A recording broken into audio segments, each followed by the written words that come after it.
Ah. Greetings! How's everybody doing tonight? Welcome to Randsanity, episode 198. 198 episodes in. Consecutively been doing this for 198 days.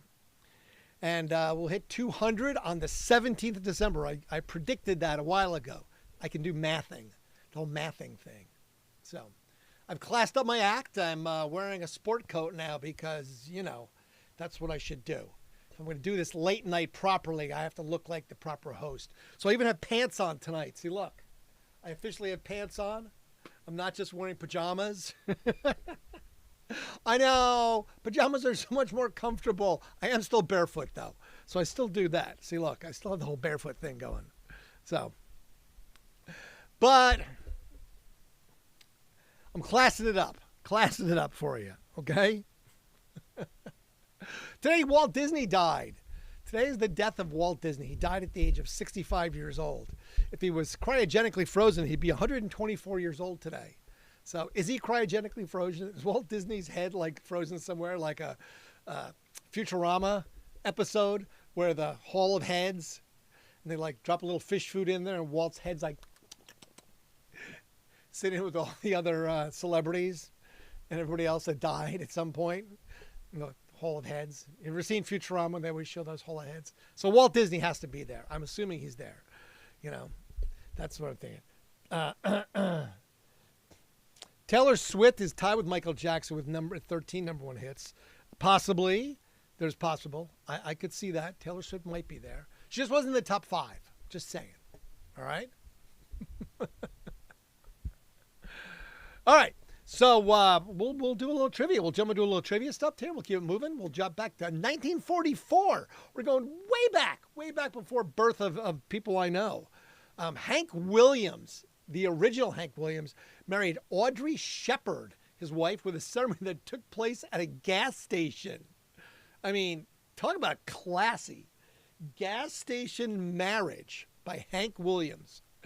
Their son, Randall Hank Williams, Randy Hank Williams, would achieve fame in his own right as Hank Williams Jr. He was born in May of 1949. The marriage ended in divorce on May of 1952. So Hank Williams Jr. was without parents when he was 3 years old. I don't know if that made him better or worse for it, but that's what happened with Hank Williams right there, you know? What can I tell you? Glenn Miller. Now, big band leader Glenn Miller, he was arranger, composer, band leader, the whole thing. He got killed when an aircraft disappeared in bad weather over the English Channel while traveling to entertain U.S. troops in France during World War II. So another musician that died in a plane crash. You can add him to Leonard Skinner and Buddy Holly and what we just talked about, what's his name the other day that died? Otis Redding. I'm telling you, man, fly commercial. Okay, fly commercial. Stop flying in these puddle jumpers that you think, we'll be fine. Don't worry about it. I mean, even Spirit Airlines has better than this, all right? So take Spirit Airlines. I'm just telling you. Smash the like button. But yes, try Spirit Airlines. I'm just saying. Oh, crap. Let's see. The dinosaur reminds me of Jason Lowenstein. Yes, the dinosaur is great because I love you this much. My little arms. Yeah, that's don't do that stuff, you know. 1956, Elvis performed his final performance of the Louisiana Hayrides. It was a live radio show because Elvis did radio that he broadcast on KWKH in Shreveport, Louisiana. That radio DJ voice from the 1950s, ladies and gentlemen. Elvis made 50 of those appearances at the show. At the end of the show, the phrase that we all know is famous was made by a guy named Horace Logan. Okay? Horace Logan is credited with this line that everybody in the world knows. Ladies and gentlemen, Elvis has left the building. And we use that for all sorts of things now. That is the line to basically say, hey, I'm outie. I have left the building. Elvis has left the building. So Horace Logan, he is the one who coined that phrase. Elvis has left the building. Now, I thought it was somewhere else that happened, but I don't know. I thought it was about somebody that was performing and like Elvis was performing and they wanted to do an encore. I have to go back and look now because I think that that's different.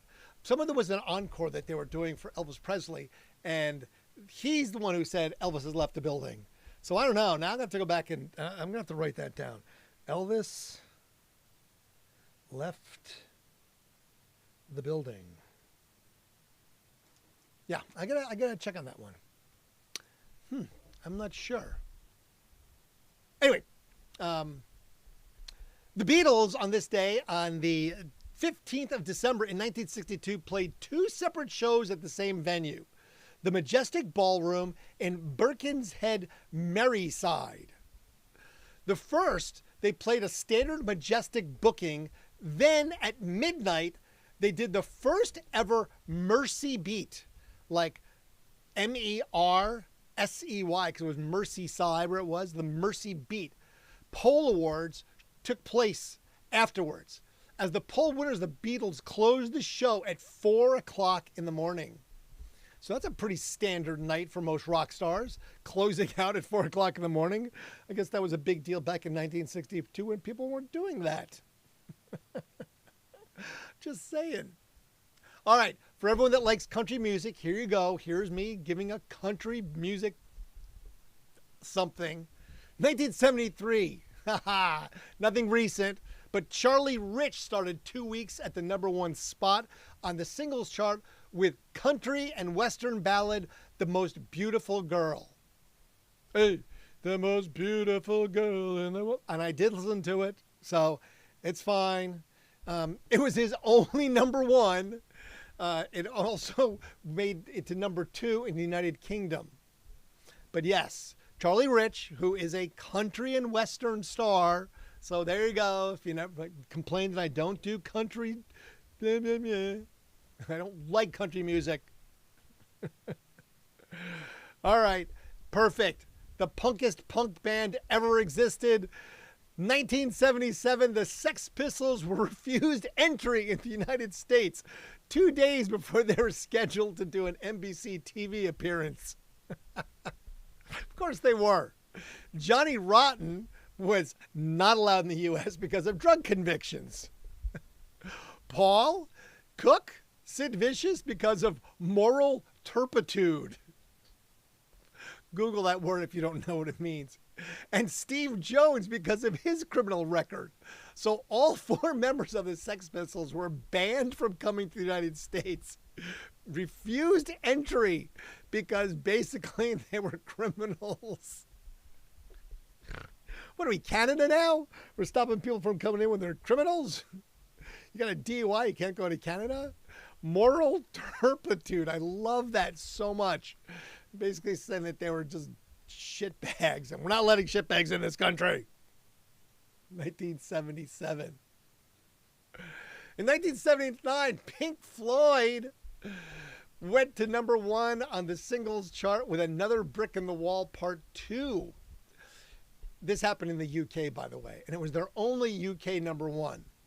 It was the first Pink Floyd #1 single since Point Me at the Sky in 1968 and the Christmas #1 of 1979. It sold more than 4 million copies in top singles chart in 14 countries. The single, as well as the album The Wall, were banned in South Africa in 1980, though, after it was adopted by supporters of the nationwide school boycott, protesting institutional racial inequalities in education under apartheid. The song received a Grammy nomination for Best Performance by a Rock Duo or Group, but Floyd lost to Bob Seger's Against the Wind.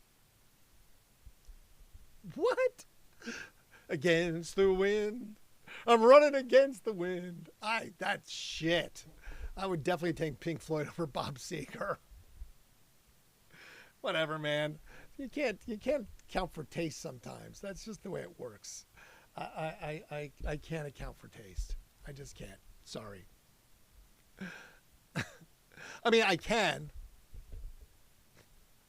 In 1979, U2 did a free show at the Windsor Castle pub in Harrow Road, London. A free show. I don't know how many people can attend the Windsor Castle pub. It doesn't sound like it's very big. So what was that? You know, a couple of drunk Irishmen sitting there singing. That's U2 and they're performing. Let it be noted. I think sometimes performing can definitely be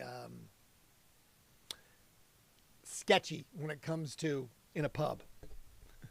Just saying.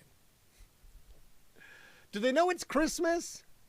By Band Aid entertained the UK chart at #1, and it stayed there for top 5. It stayed there for 5 weeks. It became the biggest selling UK single of all time with over 3.5 million sales. Band Aid was masterminded by former Boomtown Rats singer Bob Geldof. Who I got to meet Bob Geldof, Sir Bob Geldof, who had been moved by a TV news story of famine in Ethiopia.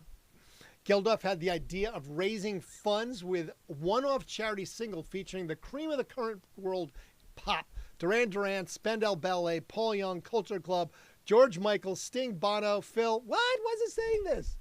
It's saying I can't connect. Oh, man. It's doing this already?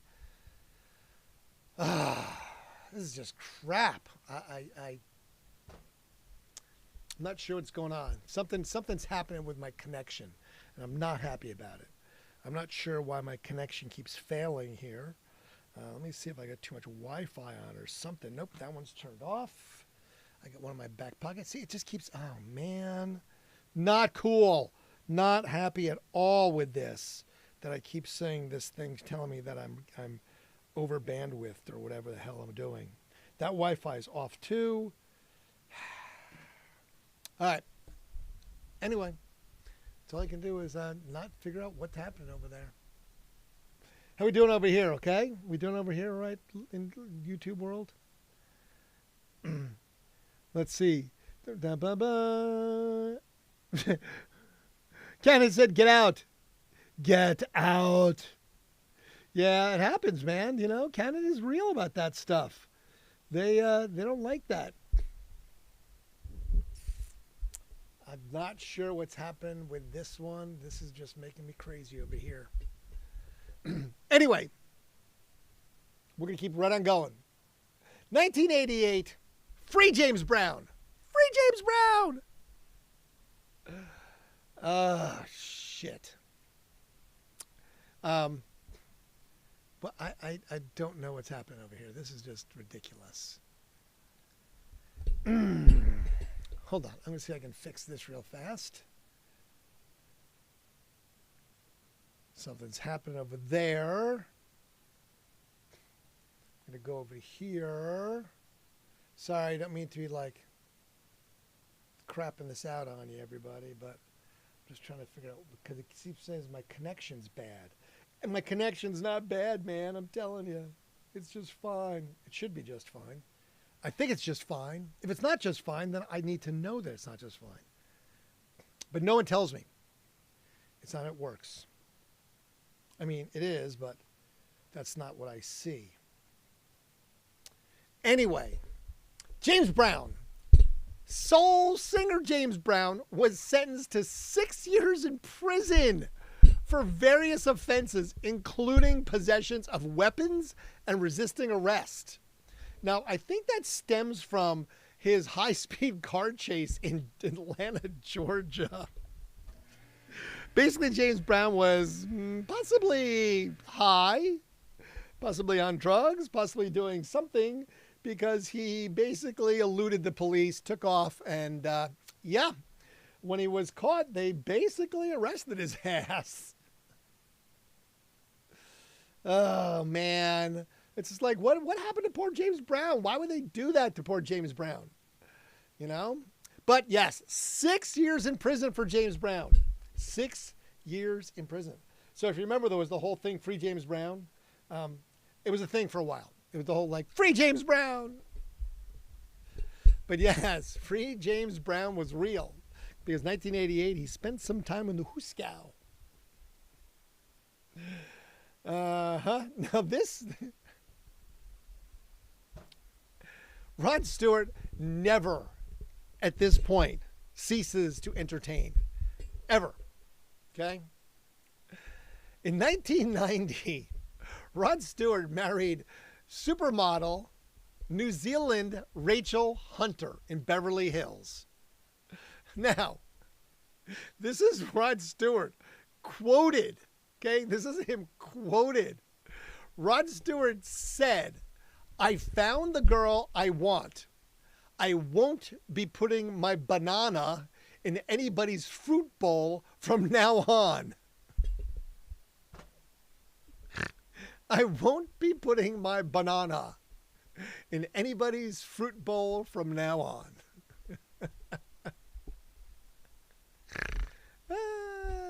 They lasted for 9 years. They split up in 1999. That is the quote of the day right there. That gets to be the quote of the day. I won't be putting my banana in anybody's fruit bowl from now on. I love that so much. That is such a great thing right there, ladies and gentlemen. Who doesn't love that? All right. Moving along. Spice World, the movie featuring the Spice Girls, premiered at the Empire Leicester Square in London. The following year, it was nominated for the worst film at the Golden Raspberry Awards. Yes, I can see that. Spice World by the Spice Girls, worst movie ever. Ever. Ever. Yes. Of course it is. Of course it was the worst movie ever. What would you expect? It's the Spice Girls. They're not going to be great. Okay? All right, now this is one of two. Okay, this is one of two of these reports. All right?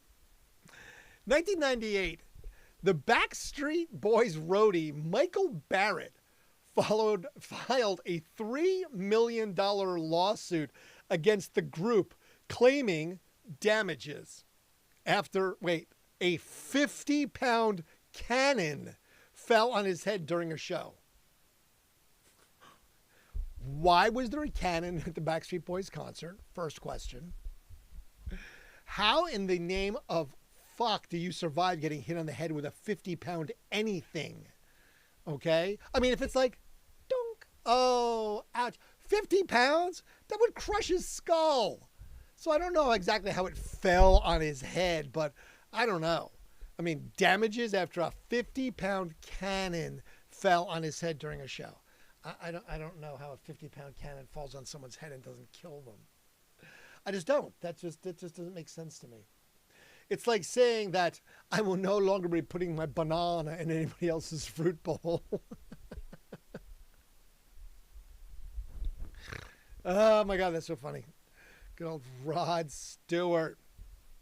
Speaking of the Sex Pistols, in 1999, former Sex Pistols manager Malcolm McLaren announced that he was running for the mayor of London. He said he'd be campaigning for brothels, pot shops, and boozing in the libraries. I changed London with the Sex Pistols. I can change London as the mayor. Bravo, Malcolm McLaren. I mean, right? Yeah, I mean, I can think of worse things to campaign on, right? I mean, brothels, pot shops, and boozing in libraries. I mean, you've got a couple of those that happen in this country already. Well, actually, all of them. They happen in the United States. There's definitely brothels. We have pot shops and boozing in libraries. I mean, isn't that like the standard fare? There's always boozing in the library. Low computer performance detected. What, I guess. I don't know what that means. Low computer performance detected. Fuck me. I have no idea how to fix that. What do I look like? Now, Malcolm, where Michael got hit on the head with a 50-pound cannon, right?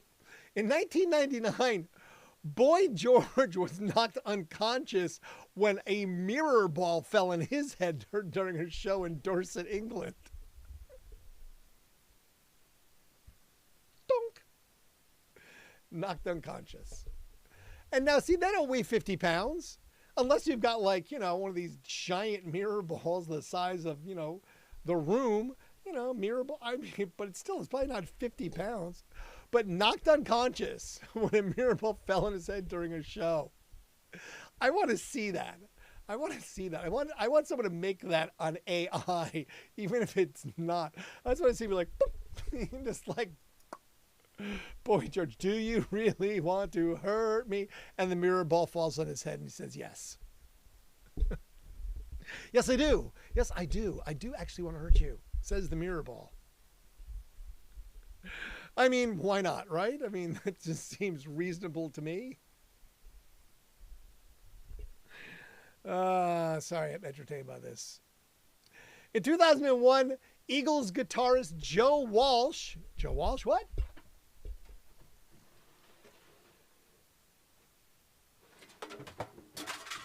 Shit. Joe Walsh was given an honorary doctorate of music from Kent State University in Kent, Ohio. Dr. Joe Walsh. Dr. Joe Walsh. Has a nice ring to it. Anyway. Blue, featuring Elton John, was number 1 on the UK singles chart with Sorry Seems to Be the Hardest Word. 2002.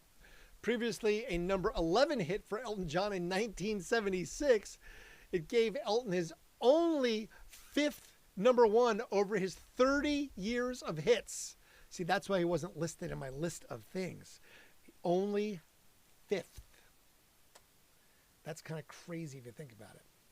Okay? Only his 5th. I'm smashing the like button. Because, see, look, I was showing this earlier. That is who has the most number 1s. The Beatles have 20. Mariah Carey has 19. Elvis has 18. Rihanna has 14. And Michael Jackson has 13. I could have guessed 3 of them. But Mariah Carey and Rihanna, no way. I was not prepared for that. So that was not in my wheelhouse. I was like, whoa, what? No. Didn't see it coming at all. Didn't see that. That's the way it works. Didn't see it. All right. Elton John, only 5. That's nuts. Oh, Courtney. Oh, Courtney Love was sentenced to 18 months in a drug rehabilitation center after she admitting being under the influence of cocaine and opiates. Now, it doesn't say when. This probably was when she went to Kurt Cobain's house or somebody else's house or some shit that she pulled. She was banned from taking non-prescription drugs, drinking alcohol, or being in places that served alcohol. So basically, you can't go to a bar, you can't go to a restaurant, hell, you can't go to a library because, well, we're going to make booze available in libraries. Right? That's we talked about that, booze in libraries. Just saying. Now, we talked about Madonna because she didn't make the top 5. She was like number 6. But in 2008, Madonna paid her former husband, Guy Ritchie, around $67 million as part of their divorce settlement. Talk about reverse, man. She had to pay him? Apparently, Guy Ritchie wasn't as successful as he wanted to be. Madonna had to pay him $67 million as part of their divorce settlement. Wow. The singer's U.S. spokesperson, Liz Rosenberg, told the AP that the figure included the value of the couple's Ashcombe home in England, and the financial part of the settlement has been worked out, but custody of the couple's children had yet to be finalized. This is 2008. Good old Madonna. In 2010, Pink Floyd back at it. They had items that are being sold by entertainment memorabilia auction by Bonhams in Knightsbridge, London. A demo pressing of the single Point Me to the Sky, Careful with the Axe Eugene, sold for $1,000. Pink Floyd signatures in various blue marker pens on 4 separate pieces of paper mounted and framed together with a copy of Dark Side of the Moon, sold for $750. And a demo pressing of the single by Syd Barrett, Octopus, Golden Hair from 1967-9, misspelled Barrett, corrected in ink on the A side, sold for $450. Seems low. Seems a bunch of low stuff. Nobody was really feeling the whole Pink Floyd thing, apparently. I mean, it happens, you know. They can't be a big hit maker when it comes to that. Finally, okay, you want to talk about the number one money makers. We can talk about who bands have the most number ones. That's who has that. But when you want to know about money, the money, it's Taylor Swift, once again. Billboard reported that Taylor Swift's Eras Tour had already grossed an estimated $554 million and projected that the U.S. leg of the tour would finish with $591 million, surpassing the former all-time female record set by Madonna, Sticky and Sweet tour of $407 million in 2008-2009. So that put Taylor, this is in 2023, put her near the $1 billion mark. Billion. That was in 2023. She killed it in 2024 again. So, wow. Yeah, there you go. Taylor Swift. Swinging away. Knocking it out of the park. What can I tell you? All right. So the only person that I said that died today, Walt Disney, died on this day at the age of 65. He would have been 124 today. But like I said, Walt Disney is probably cryogenically frozen or his head's cut off, like the Museum of Heads in Futurama, where they drop like fish food into the fishbowl and the heads are like, you know, just like it floats down. They're all like little fish eating it. I can see Walt Disney in a fishbowl like that, being anti-Semitic still. Damn you! No arm. Damn you! Well, he doesn't have hands, right? He's just a head. Just a head. Oh my God, pilot error once again. Like I said, I'm just having just complete crap tonight. I got to change computers. I need to get a new computer. Apparently that's what has to happen. I just have to get a different computer. That's all I can tell you. It's something slowing this thing, and I just can't get it to work properly. I delivered to her address outside Olympia in 1998 and was told not to tip the driver. I was late. Oh, that's too bad. Courtney. So yeah, I don't know what's going on. My computer apparently is sucking bad. And it just does not want to do anything. So, pizza time. Yep, it's pizza time. Go get some pizza. I'm going to get out of here. Try and get this fixed. I have no idea what I'm doing. I have no idea what I'm doing anymore. I just got to get this computer fixed. It's making me crazy. All right. Anyway, tomorrow would be 199, episode 199, and then the historic episode 200 on Wednesday. Like Thursday? No, tomorrow is Tuesday. So, appreciate you. Thank you for being here. Sorry I was distracted. I was trying to figure out what's going on with my computer. Have a great rest of the evening. It's supposed to warm up a little in Columbus, so not going to be a 5 tomorrow. Thank God. I can't take another 5-degree day. My fingers were numb. My brain hurt from breathing cold air in. And all of that just compounded the fact that the snow was on the ground and I still had to get around. Fade to black. And I'll see you all again tomorrow. Thank you.